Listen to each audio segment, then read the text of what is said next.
അപ്പം ഇന്നത്തത് ഒരു യാത്ര വീഡിയോ ആയിട്ടാട്ടോ. ഈ യാത്രക്ക് കുറേ അധികം പ്രത്യേകതകളുള്ള ഒരു യാത്രയാട്ടോ. വേറൊന്നുമല്ല, കുറേ മാസങ്ങളായിട്ട് ഞങ്ങൾ വെയിറ്റ് ചെയ്തുകൊണ്ടിരിക്കുന്ന ആണ് ഈ ഒരു യാത്രക്ക് വേണ്ടിയിട്ടോ. മാസങ്ങൾ വെയിറ്റ് ചെയ്ത് ഒടുവിലാണ് ഈ ഒരു ദിവസം എത്തിപ്പെട്ട് ഞങ്ങളെല്ലാവർക്കും ഒന്ന് സെറ്റ് ആവാൻ വേണ്ടിയിട്ട് കുറച്ചധികം സമയം എടുത്തിട്ടുണ്ടാവും കേട്ടോ ഈ ഒരു യാത്രക്ക് സെറ്റാവാൻ.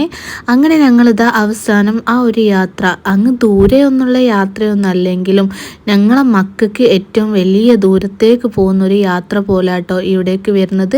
വേറെ എവിടെയല്ല, നമ്മൾ കോഴിക്കോട് ബീച്ചിലേക്ക് തന്നെ കേട്ടോ ഞങ്ങൾ വന്നിട്ടുള്ളത്. ഇവിടെ എത്തിയാൽ മക്കൾക്ക് ഏതൊരു സമയത്തും ബീച്ചിൽ പോവാന്ന് പറയുന്ന ആ ഒരു സംസാരമാണ്.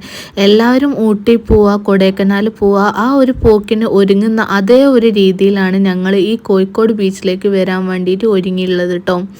അങ്ങനെ ഒരുക്കത്തിൽ ഞങ്ങൾ ഇവിടെ എത്തി കഴിഞ്ഞാൽ ഞങ്ങൾ വലിയ ആൾക്കാരെ ഏറ്റവും വലിയ മെയിൻ ഹോബിയാണ് അവിടെ എത്തിയിട്ട് അവിടുന്ന് ഒരു ചായയും ഫുഡും. ഞങ്ങളിവിടെ എത്തിയാൽ വേറെ വലിയ ഫുഡ് ഐറ്റംസ് ഒന്നും വാങ്ങി കഴിക്കുക അങ്ങനത്തതൊന്നുമില്ല, ജസ്റ്റ് ചായ വാങ്ങും. അതേപോലെ അതിന് അവിടെ ഉള്ള കാടമുട്ട, കല്ലുമക്കായ, കോളിഫ്ലവർ അങ്ങനെ തുടങ്ങിയിട്ടുള്ള ഐറ്റംസ് വാങ്ങി കഴിക്കും. കാരണം എല്ലാവരും കൂടി ഒന്നിച്ചിട്ടുള്ള ഒരു യാത്രയാണല്ലോ. ഞാനും ഹസ്ബൻഡിൻ്റെ ബ്രദറും വൈഫും മക്കളും ഉമ്മച്ചും ഞങ്ങളാട്ടോ ഈ യാത്രയിലേക്ക് പോന്നിട്ടുള്ളത്. അങ്ങനെ ഞങ്ങളിതാ അവിടെ എത്തിയാൽ മെയിനായിട്ട് ഒരിക്കലും ഒഴിച്ചുകൂടാൻ പറ്റാത്ത ഒരു വിഭവമാണ് നമ്മുടെ ഐസുരുതി. എരിവുണ്ട്, മധുരമുണ്ട്, അതേപോലെ മിക്സഡ് ആയിട്ടുള്ളതുണ്ട് കേട്ടോ. ഞാൻ അവിടുന്ന് വാങ്ങിച്ചത് മിക്സഡ് ആണ്. എനിക്ക് എപ്പോഴും മിക്സഡ് ആണ് ഇഷ്ടം. ആ മിക്സഡിലേക്ക് കുറച്ചുകൂടി അച്ചാറും കൂടി കൂട്ടിയിട്ട് വേണം കഴിക്കാൻ വേണ്ടിയിട്ട് കേട്ടോ. അങ്ങനെ ഷൂ ഇട്ടിട്ട് നടക്കാൻ കഴിയാനിട്ട് നനവുള്ള ഭാഗത്തൂടെ നടക്കാൻ നല്ല സുഖം ഉണ്ടാവുമെന്നും പറഞ്ഞു കഴിഞ്ഞിട്ട് ഞങ്ങൾ ചെരുപ്പ് കൂരി കൈ പിടിച്ചിട്ട് നനവുള്ള ആ ഒരു ഭാഗത്തിലൂടെ കടുക്കുക കേട്ടോ. അതിലങ്ങനെ നടന്ന് ഏകദേശം ഇതാ നമ്മൾ അവിടെയുള്ള ഫിഷിംഗ് ബോട്ടൊക്കെ സൈഡാക്കുന്ന അവിടെ എത്തിയിട്ടുണ്ട് കേട്ടോ. ഹാർബറിൻ്റെ സൈഡ് ഭാഗത്തേക്ക് എത്തിയിട്ടുണ്ട് ഞങ്ങൾ. ഹാർബറിൻ്റെ സൈഡിലായിട്ട് തിരമാലിൻ്റെ ശക്തി കുറയാൻ വേണ്ടിയിട്ട് അവിടെ എന്ത് ചെയ്തിട്ടുണ്ട്, ഈ കല്ലുകൾ പാകിയിട്ട് ഒരു നടപ്പാത പോലെ ആക്കി വെച്ചിട്ടുണ്ട് കേട്ടോ.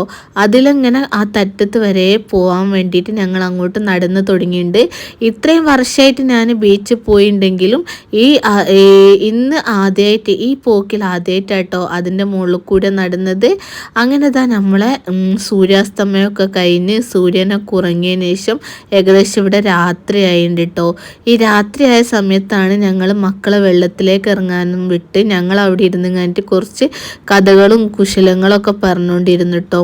കുശലങ്ങളൊക്കെ പറഞ്ഞ് സമയം പോയതറിഞ്ഞില്ല. അങ്ങനെ അവസാനം ബീച്ചിനോട് ടാറ്റ പറഞ്ഞ് ഞങ്ങൾ അവിടുന്ന് പോന്നു കേട്ടോ.